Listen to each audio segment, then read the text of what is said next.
In an attempt to bridge the gap after Doklam standoff, the Chinese envoy to India said that both countries should turn the old page and start a new chapter. Chinese ambassador to India, Luo Zhaohui, asserted that both countries should quote-unquote dance together and make 1 + 1 11.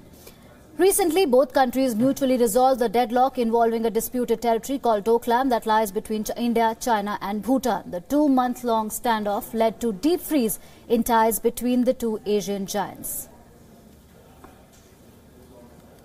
So that's the latest conciliatory note being struck by China this time. Remember, almost over 2 months when both countries had bitter ties due to that Doklam standoff. And the first time we saw a thaw in ties was when Prime Minister Modi went to China to attend the BRICS summit. That's when the Chinese president said that both countries should resolve the crisis.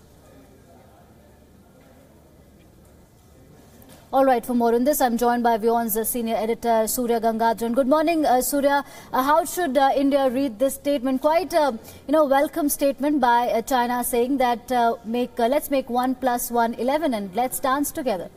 Well, Chinese wordplay can always be mysterious and entertaining. And in this case, one hopes that he isn't suggesting that India, the two of us, dance to China's tune. But going forward, clearly, the Chinese are sending out signals that they want to move beyond Doklam and they want to build the relationship. They see economic opportunity in India.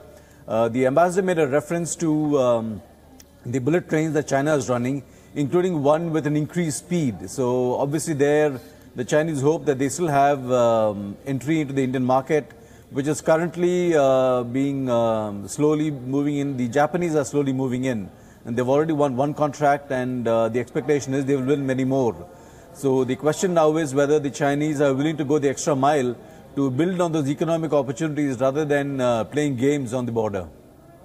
Right, and Surya, like you said that, there could be very smart wordplay in what the Chinese envoy said. Could you also, for the benefit of our viewers, throw some light on the economic opportunities that you were pointing out? How could, and ever since that mutual resolution of Doklam standoff, how have the things panned out between both the countries?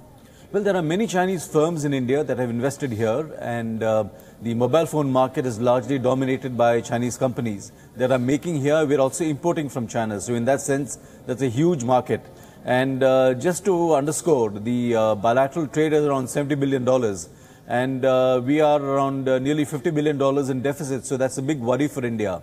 A lot of Chinese telecom equipment and steel is being sold in India, usually at below market rates. So, which is one of the reasons why India has imposed anti-dumping duties on a range of Chinese products.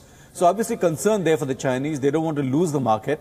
At the same time, they have strategic issues too. So, we'll have to see where they balance things off and whether they are more accommodating of India's demand that the Chinese liberalize their market to ensure the entry of Indian goods, including pharma and other stuff.